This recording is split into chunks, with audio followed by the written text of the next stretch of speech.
This is not the first time this has happened. When the Fox News guy's like, how do you contend with the fact that the guy that you're kind of hyping up laughed about striking workers being fired, which is, you know, illegal. I'm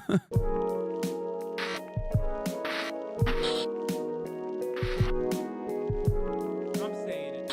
Yeah, here. This is what according to Alex Thompson from the Axios reporting, or the New York Times reporting. New York Times reported in Harris' meeting with them Monday, she told the union, I want your endorsement, but if I don't get it, I will treat you exactly if I had gotten your endorsement. That's what Kamala Harris said. After the meeting, Mr. O'Brien said that he still needed time to consider the union's next move. Ms. Harris opened the meeting by saying she understood she might not get the union's endorsement and that some Teamsters would be voting on issues beyond labor, such as the border, according to another person in the room. I think one of the worst aspects of the Teamsters is just like, you know, which has, again, 1.3 million fucking members, is that I fear that there is not a lot of education occurring inside of the union beyond, you know, just here, Trump. Let's hear what Sean O'Brien. I've been looking forward to this interview for some time, especially given the last-minute drama. I'm talking about a chat with Sean O'Brien. He is the Teamsters General President. We've talked to him many times. I think no matter what he says, he'll couch it under like doing right by his rank and filers. But I genuinely think it's like culture war shit. Maybe I'm wrong. Okay, maybe I'm wrong, but I think it is 100% culture war shit. I think he's just like a little bit of a weirdo on this front. Republicans are making inroads on what? Labor issues? What? No, they're not. Dude, shut the up. Hey, guys, stop. Okay? Wake the up. Republicans are not making any inroads on labor issues. The Democratic Party barely makes any inroads on labor issues. If you ever think that the Republican Party is actually going to make any concessions to labor unions, oh, you mean Long Island? Oh, okay. I thought when you said LI, you meant, I'm sorry. I thought you meant labor issues. I apologize.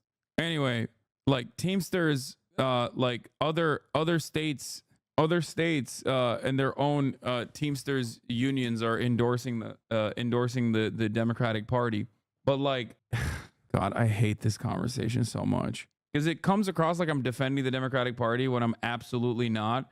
But if you look at a duopoly as a labor union and you look at either party, one party is actually offering limited amounts of concessions to the labor unions. The other party is trying to gut it. Okay. The other party is just desperately trying to gut it, openly gutting it, laughing about the idea of striking workers. That's what Donald Trump did with Elon Musk. These are two billionaires, dude. Get the out of here. Like, if it was about like a very obvious policy agenda, that's one thing. If Sean O'Brien was coming out, okay, if Sean O'Brien came out and was like, listen, I wanted assurances on the PRO Act. I wanted card check. You're wrong. Sean O'Brien asked Kamala. Okay, dude. Mark Wayne Mullen. Okay, stop. Over the years, and he speaks his mind. That's why I'm a little surprised by this news today that the Teamsters will not be officially endorsing a presidential candidate. So I thought to myself, Neil, when you talk to Sean, ask him how a guy who was invited to speak before Republicans at their convention, but didn't get the same honor at the Democratic convention, could decide not to support the Republican. They definitely should have welcomed him as a speaker at the, God, they should have definitely welcomed him as a speaker at the DNC. God, the DNC is so bad. The Democratic Party is so stupid. But that's besides the point. Still, again, like they are not on the whims of like one man's personal animus or his own personal pet project or whatever like that's ridiculous too, because you need to do right by your rank and file members, and I feel like this is just like stupid. Nominee, and here he is, Sean O'Brien. Good to have you, Sean. Why not Donald Trump? How are you, sir? Well, listen, we interviewed both candidates, and we were seeking commitments from both candidates, and we couldn't get solid. By the way, I forgot to run the 3-minute ad break after saying I was going to run it at the top of the hour, so I'm running it now. Commitments on our core issues, like the PRO Act, like veto and national right to work, like staying out of labor disputes and not trying to force any contracts on us, like what happened to our brothers and sisters in the rail industry. We didn't get solid commitments from either candidate, which was a major factor in our decision. Like this, him using this is ridiculous. Okay. Him saying like our brothers and sisters of the railroad union is ridiculous because those unions endorsed the Democratic Party and those unions were happy with the concessions that the Democratic Party pushed for after forcing them back to work. So like that, like he knows that, bro. You're a labor leader. Like you are literally, you are straight up the labor union leader. You know exactly what happened. You know what the attitude looks like amongst the railroad unions. So you're wrong. Everybody always tells me I'm wrong on this. Oh my God. Everybody always tells me I'm wrong, and then they never tell me how I'm wrong. Okay? We have the same exact conversation every goddamn time. Every goddamn time. Decision as a general executive board not to endorse any candidate. However, we did a lot of polling, as you know, and the polling leaned heavily towards former President Trump. So that tells you that very heavily, Sean. And I'm just wondering, do you look disconnected from your members? No, we're definitely not disconnected from our members because, look, we did extensive polling that was important. Our goal as leaders, as union leaders, as leader of the Teamsters. Harris is going to break future strikes. That's why she didn't get their endorsement. Man, shut the up. Look, labor unions are not the same as like the average person that's going to go out and vote. Okay. The harm reduction conversation absolutely is a major player. Sean O'Brien should extract concessions from the Democratic Party.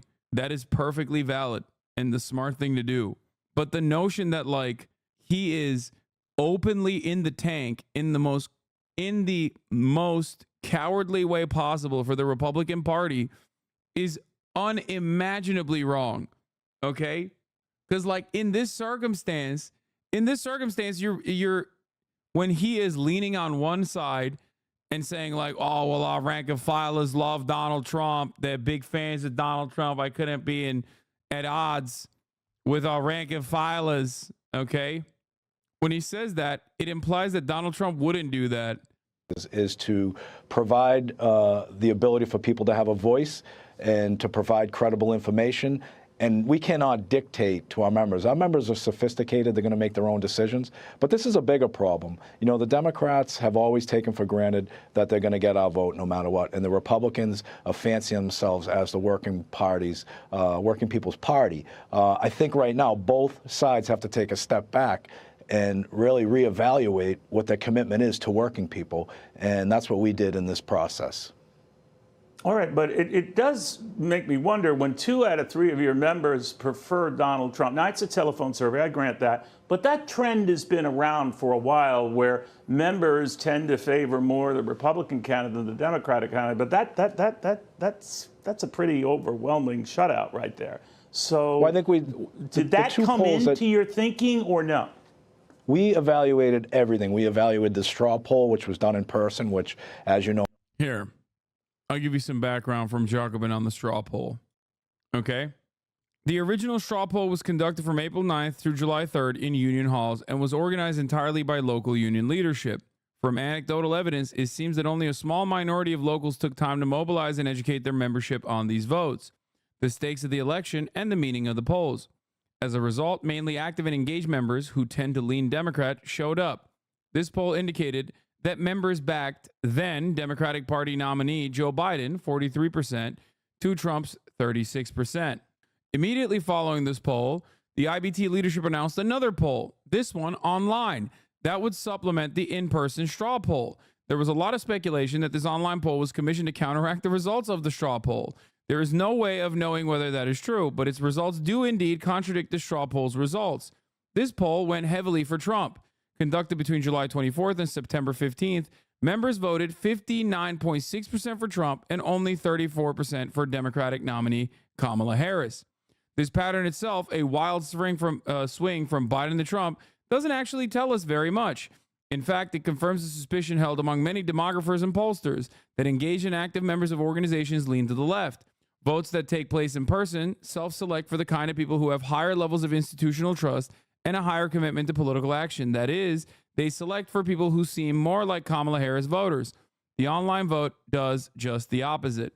So what about the phone research poll? This poll had Harris losing as well by a wide margin. It went 58% for Trump and only 31% for Harris. Unlike the other two polls, this one was conducted on September 15th by a third-party polling firm, Lake Research Partners, which describes itself as progressive. If the firm is reputable, it would have taken a random group of the entire voting eligible membership and produced a representative sample. There is no reason to doubt that it did this.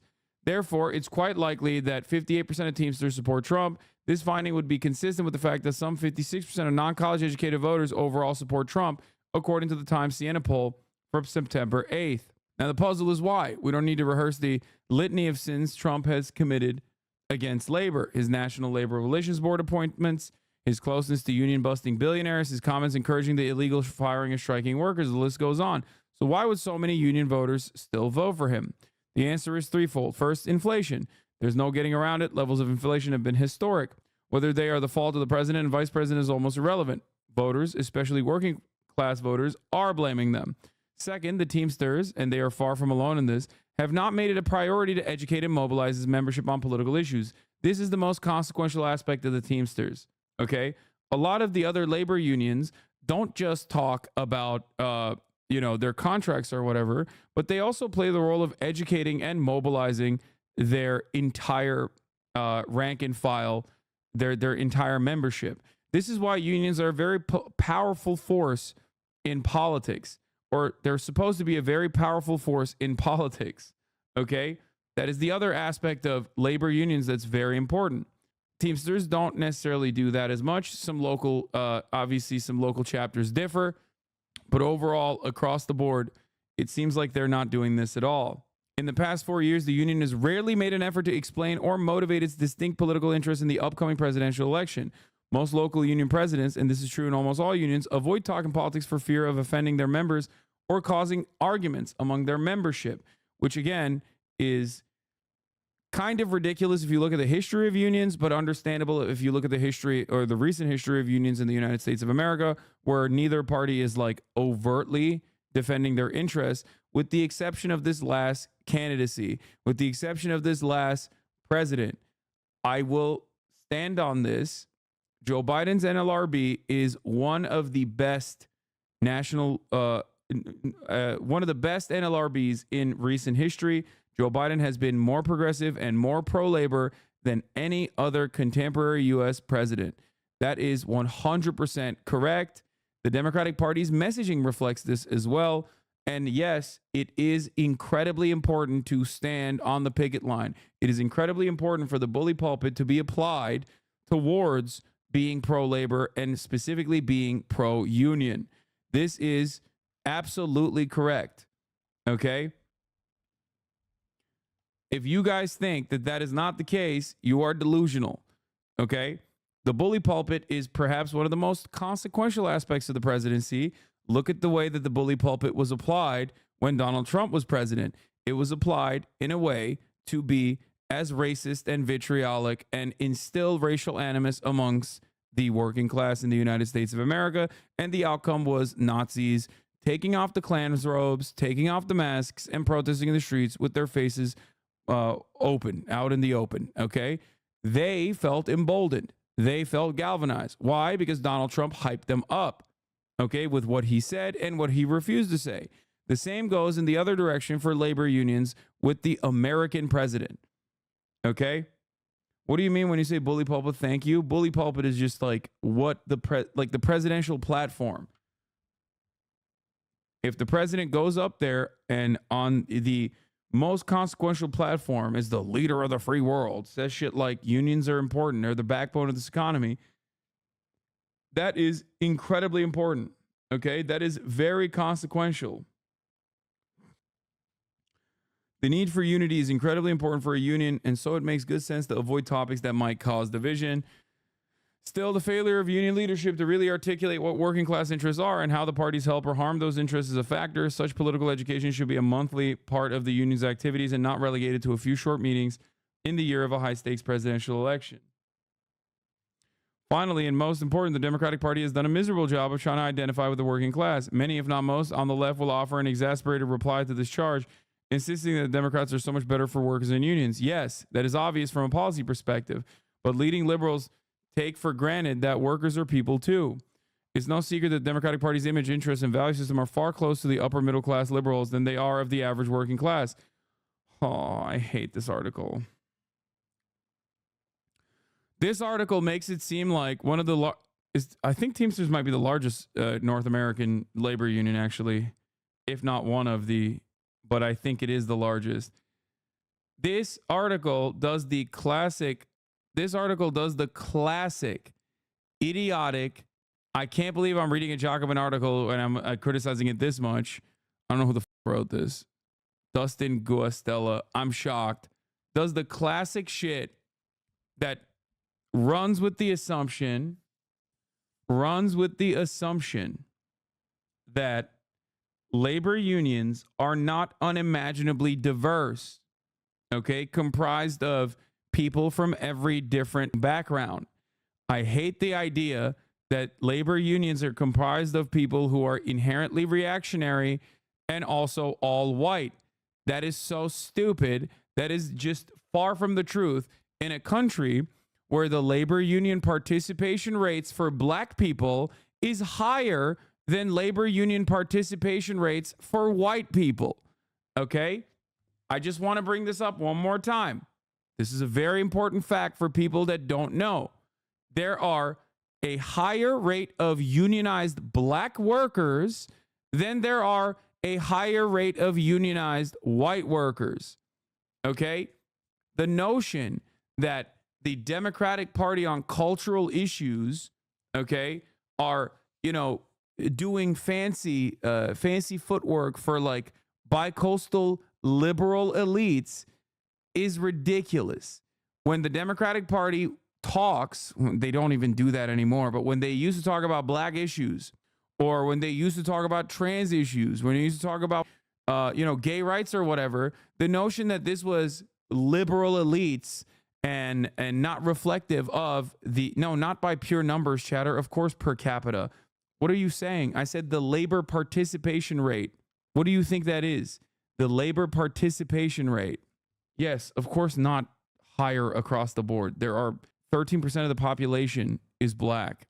Obviously, there aren't more black people in any field than there are white people. There's just more white people in this country.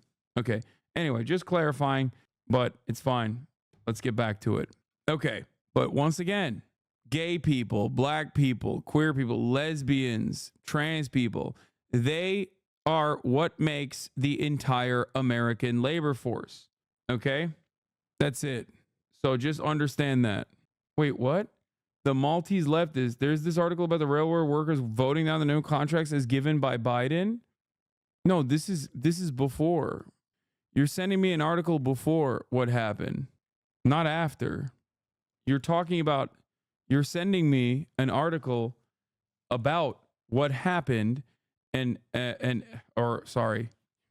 sent me an article about the potential largest rail union contract, and not after Biden actually forced them back to work and then went back and extracted concessions from the railroad companies and the managers, who then turned around and offered some of the concessions.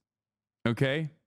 Biden, after this unfolded, Biden and even Pete Buttigieg, I hate to recognize this, and Marty Walsh, went back to the fucking companies and forced them to offer paid sick leave. Okay? They did that, which is why there are articles from the railroad unions themselves after this November 21st, 2022 date that say that they celebrate the concessions that they were able to get. Here it is. U.S. rail companies grant paid sick days after public pressure in win for unions. This, or rather the failure of this to be presented as a solid W for the Biden administration, is once again the fault of the Biden administration, for sure. They should have communicated this to the public.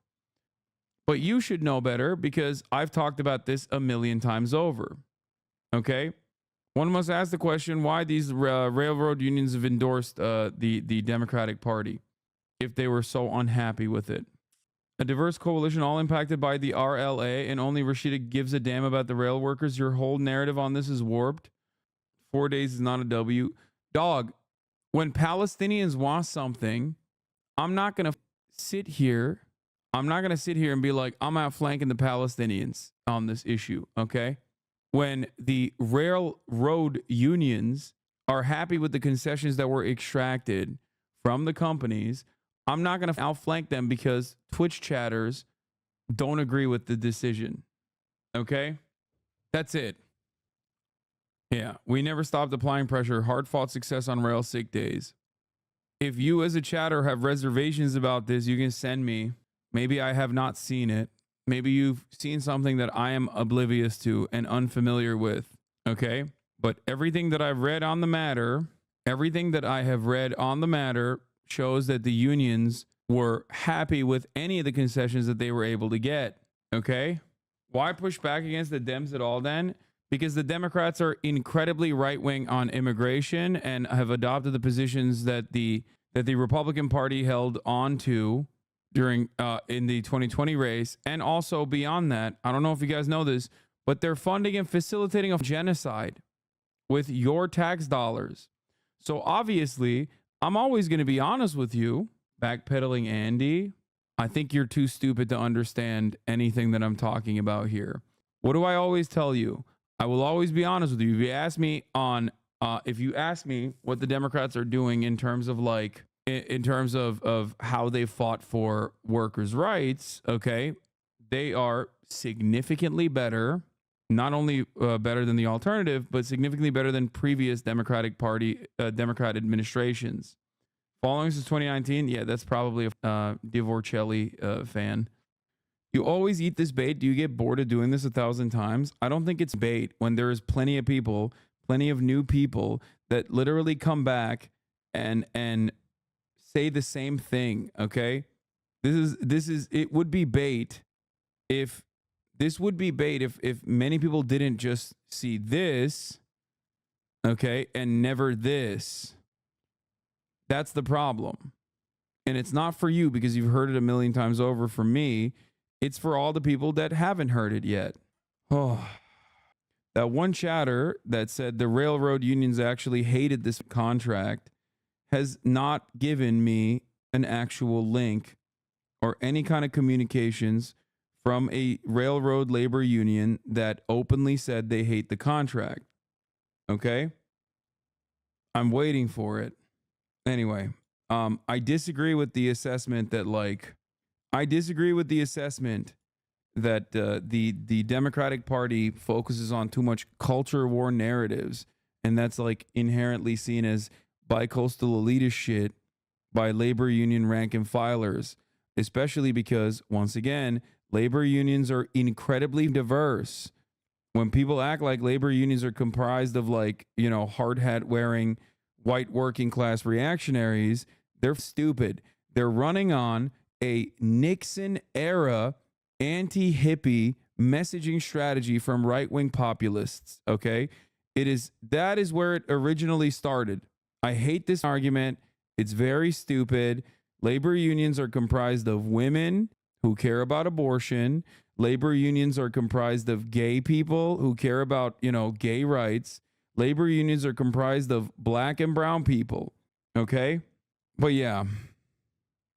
On cultural issues, too, is the case many workers feel deeply alienated from the liberal perspective. In conversation with Teamster members and officers, it's clear that even among Democrats and Harris supporters, there's a frustration and wariness towards many of the cultural positions Democrats endorse and how those positions are defended. Until the party is able to change this image and truly identify with the working class on economic as well as cultural terms, we should expect to see continued deterioration of working class support for Democratic candidates. The real problem with the Democratic Party is that they do not communicate to working class problems. They don't even communicate the culture war issues that much any longer anyway. They just basically are running on vibes, okay? We are not Trump, and we are doing vibes. That's all they're doing. I'm not sitting here and telling you that the Democrats are running a good campaign, one that is an objectively pro-worker campaign. But if you look at the track record of the Democratic Party, especially in these past 4 years, in terms of domestic labor issues, they are far better than every other contemporary U.S. administration. It is not even a question, okay? The truth is still the truth.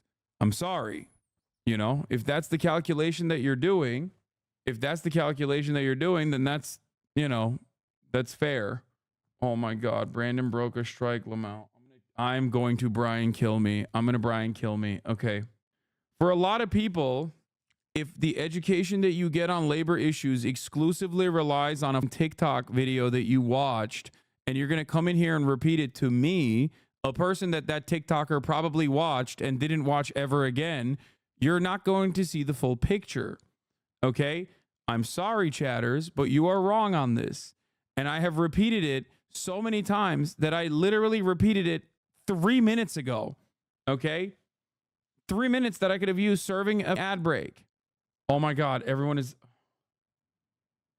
There it is. This isn't even the right one. This isn't the right article. Anyway. Here's the 3-minute ad break now. Okay, I'm not going to repeat myself one more time on this issue. Let's hear what he has to say. Oh, when you have an audience, you can influence that audience. We figured that was going to lean heavily towards President Biden, and it didn't lean heavily towards him. And then we did the poll where 40,000 of our members participated in that. That's a 60% poll, the other 58% poll that you see. And then we did the research-based polls. And you know, 2 out of those 3 polls leaned Republican. So again, I'll get back to, there's a lot of work that got to be done. Our members...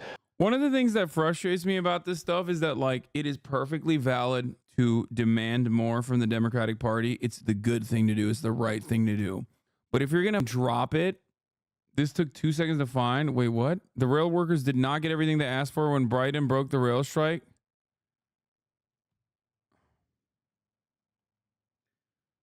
Your answer to this is literally a Reddit vent, dude. Like, how is this is just an effort posting chatter at that point.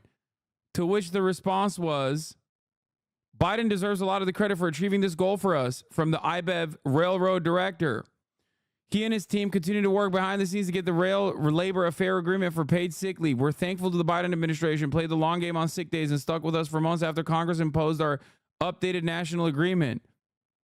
It's a purple link because I've showed this goddamn link a million times on this broadcast whenever people come in here, because I've shown this link literally 5 minutes ago.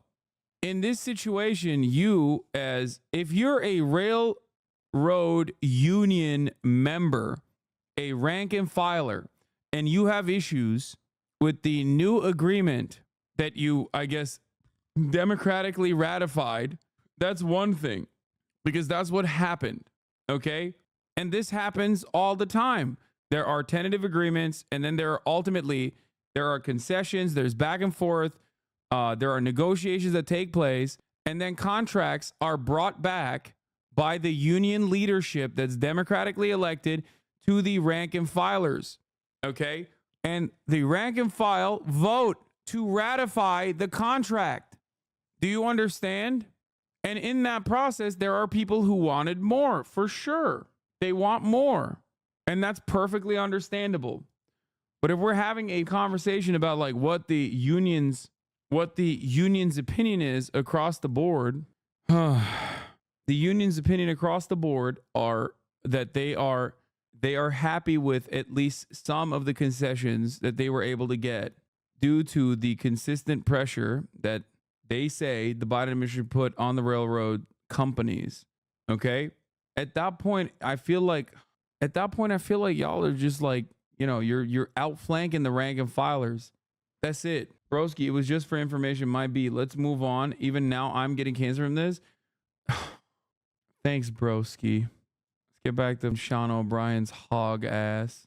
Are paying attention. And again, no endorsement, I think, sends a message to both parties that if they truly want to support working people, they have to reevaluate it and understand that nothing is given, it is earned. All right, I don't mean to disrespect here, but no endorsement also means you can have it both ways, and you're not taking a stand.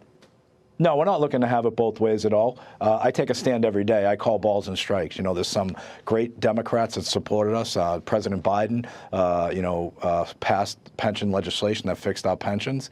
But the reality of it is, again, I've said this time and time again, they fixed problems that were created a long time ago. Trucking deregulation cost 400,000 Teamster jobs. Companies went into bankruptcy, which destroyed pension funds. So, you know, although they fixed the problem, you know, some of us created those problems that had to be fixed. And, you know, look, it's different times. Our members are different. A lot of people, there's a lot of social issues out there where sometimes our members are focused clearly on the social issues. Not taking a position is not having it both ways. This country is divided down the middle. It's my goal, just like we've done with our union, is to bring this together, work bipartisan, and get some stuff done, like the PRO Act, like bankruptcy reform, and other issues.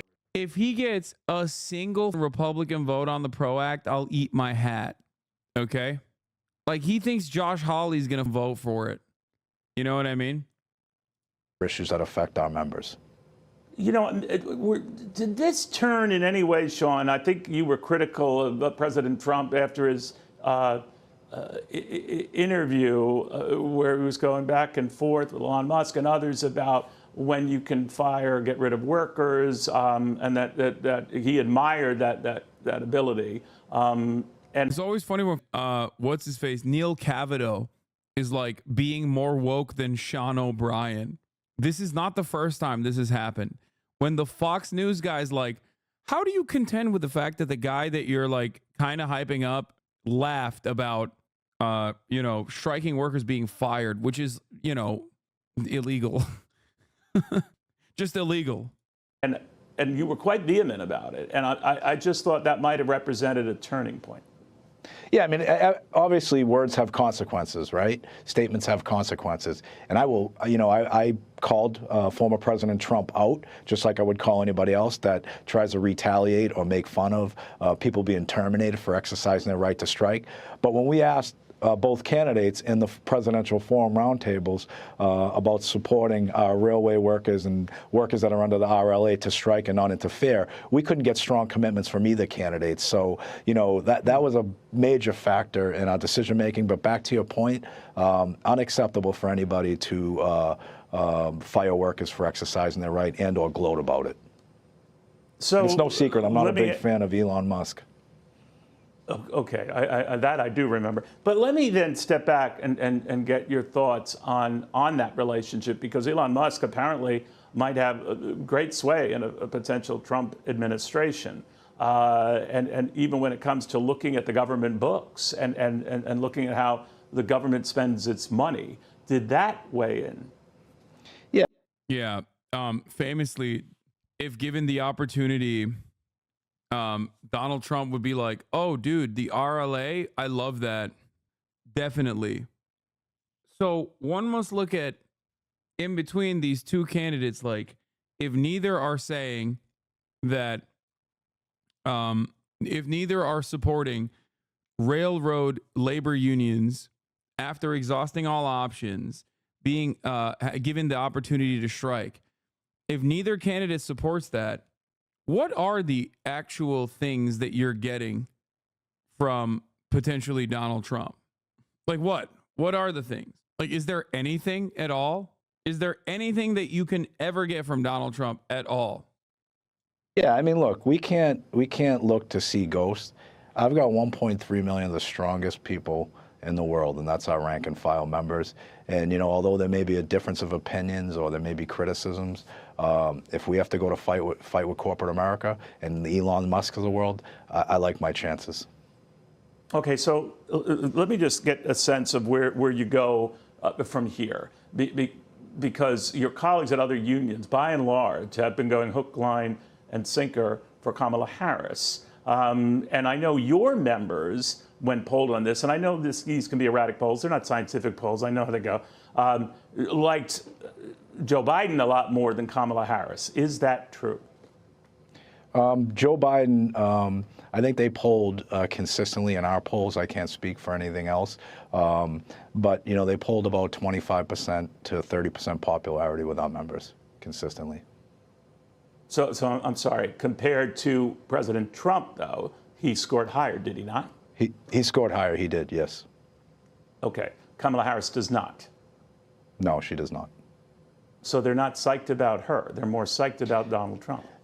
I don't think they're psyched about both candidates. You know, there's issues that are specific to. Dude, you are the leader of one of the largest labor unions in North America.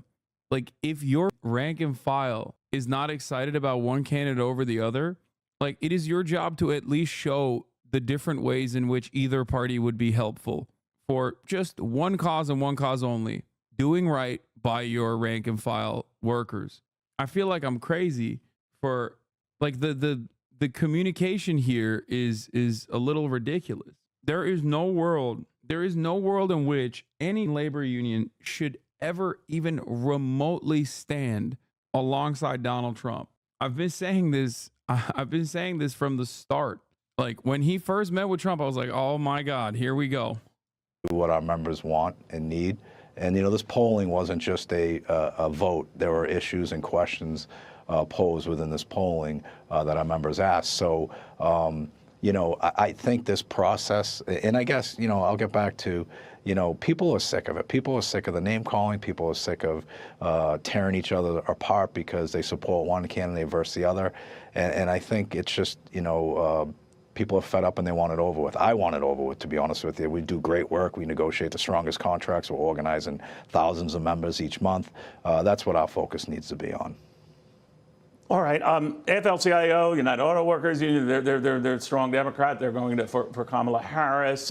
Service workers, maybe because of Donald Trump and you know, the original proponent of getting rid of the tax on tips, seems to lean his way. If your opinion is that we should not outflank the choice of the union and the rail contract, why are you willing to outflank Teamsters? He could be using his leverage to play both sides and try to push Kamala to give him a better deal. No, he hasn't communicated that at all.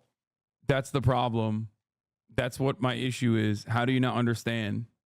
Like, he's going on Fox News and he's basically saying, neither care about, like, the railroad workers being able to strike. Okay, so what is it then? What is the reason why you're on Fox News again and again and again, and you went to the RNC and you said, we proudly endorsed Ronald Reagan? I will never forgive him for saying that. Is this an opportunity missed? Do you think you made a statement by not making a statement one way or the other for either candidate? It's not an opportunity missed as far as we're concerned. It's an opportunity to obviously highlight that there's a problem politically with union members. And look, I polled my members. I released the data. I don't interfere in any other unions or their policies or procedures, but I can only speak for the Teamsters union. We're going to be transparent, and you know, I can't speak. If there's going to be criticisms from my peers in the labor movement, so be it. Our mission still stays the same. We're going to he's talking about Sean Fain. Be transparent and inclusive of the rank and file members. All right. You didn't get a chance to speak to Democrats at their convention. You did to Republicans at their convention. Does any of that stick in your craw a little bit? That you know, you guys, I went the extra mile and you turned me down. You know, my feelings don't get hurt easily, and they weren't hurt because I didn't get invited to the DNC. I went to the RNC with one agenda, and that was to highlight how important the American worker and the Teamster member is to this country. It wasn't an endorsement of either party, and if they say the Democrats took our votes for granted, it's not a constructive way to discuss their attitude.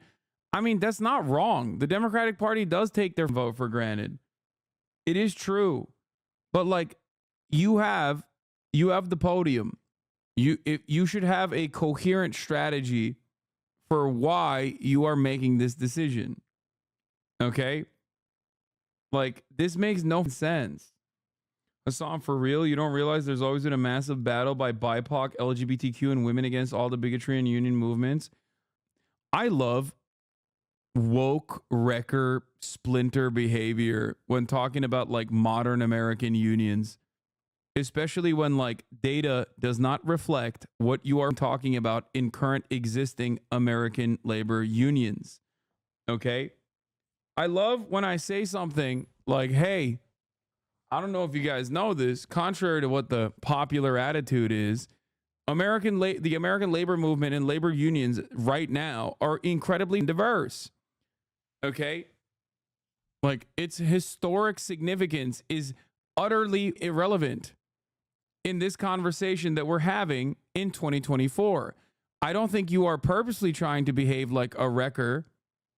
All right, I've seen so many BIPOC queer women be leaders of Teamsters in the UAW. I'm banning you immediately, okay?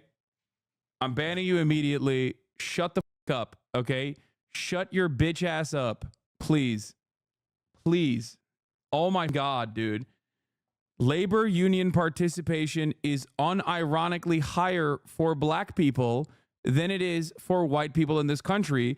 And you still have rad libs chirping about, like, they're writing, oh my God, dude, root.com articles about how, like, BIPOC and LGBT people are not getting enough concessions extracted from their labor unions. It's like, dude, if you're a trans person in your goddamn labor union, they're still fighting for you. They're fighting so you can get your health care. They're fighting for you so you can get better paid sick leave. Like, trans people are not magical, okay? They don't exist in some otherworldly confines. They literally have the same material needs that you do. Black people working in unions have the same material needs that everyone else does, okay? I despise this kind of, like, smarmy, I'm woker than you wrecker attitude, especially when we're talking about labor unions and what contemporary labor unions currently look like. It is literally, it is straight up liberals unironically doing the exact same thing that Republicans do about labor unions. You're just, the goal is the same. I hate this, like, white working class ass sentiment expressed when talking about the American labor movement. Okay? What the are you saying? What Hasan, I think you're misunderstanding, and this is a hard way to explain why. No, I'm not misunderstanding it, okay? It doesn't fucking matter if a black person is in charge of a labor union or a white person is in charge of a labor union. What the kind of neoliberal goddamn, like, diversity politics bullshit is this, okay? If they're democratically elected, they're democratically elected. This isn't a goddamn board in a company, okay? The fuck are you talking about? Shut the fuck up. Chatters are, like, signing off in the Pinkerton's office, dude. Holy shit. Yeah. Remember when Barack Obama was democratically elected and he magically erased white supremacy? That was sick. You're doing the inverse of that exact same sentiment that the Jacobin article was, like, lightly leaning into, which is that labor unions are overwhelmingly comprised of white men, hard hat wearing white men who are tough and only care about real American patriotism. Okay? Real American patriotism. That's the only way to reach out to these guys. Like, you're just doing that. Black and Latina women help propel gains for unions in 2023, finds a new study. Of course. It's just not correct. Like, when you say the share of black and Latina women in unions went up slightly in 2023 from 10.3% to 10.5% for black women, 8.5 to 8.8 for Latina women. While these bumps look minor at a first glance, Awisha Majumder, an economist with the MPWF who co-authored the analysis, described them as a step in the right direction, given that union membership overall has been plummeting over the years. Black and Latina women are leading union growth. Membership fell for white women from 9.5 to 9.3 and is steeper for Asian American women, 9.1 to 7.8. That is across the board happening for every demographic, by the way. Oh. Yeah, one of the worst aspects of this is, of course, the industry is dominated by women, specifically women of color. Like, domestic work are very hard to unionize. Like, it's funny to say this, especially in a community like this one, where there's, like, you know, trans people, black people, queer people, Latino people that are in unions right now. Like, so someone who is not a member of a union coming in here and outwoking everybody and, like, denying their existence is so funny to me. Okay? But good job, guys. You're right. Had the opportunity to speak at the DNC, the message would have been the same. Look, it's about fighting corporate America, fighting corporate greed, and holding politicians accountable. At the end of the day, You know, I've been told recently by Democrats and Republicans everything they do for us, and I appreciate it. But just like anything else, that's The article does say right after that, it has been easier for women to unionize because of more women in leadership positions for unions. I don't have an issue of putting women of color or gay people in positions of power in labor unions. I have an issue with someone presenting that as like presenting the false reality that labor unions are not diverse because like they've only seen 3 high profile labor union members, labor union leaders, and they're all white men. So now they've like made up their minds about the diversity or lack thereof in labor unions, or even in the like negotiating committee or higher up in labor unions in general. Okay. That's what I have an issue with. their job. That's what we elect them to do. And that's what they should be focused on. They shouldn't be telling us what they've done for us in the past. They should be focused on what they're going to do for us in the future.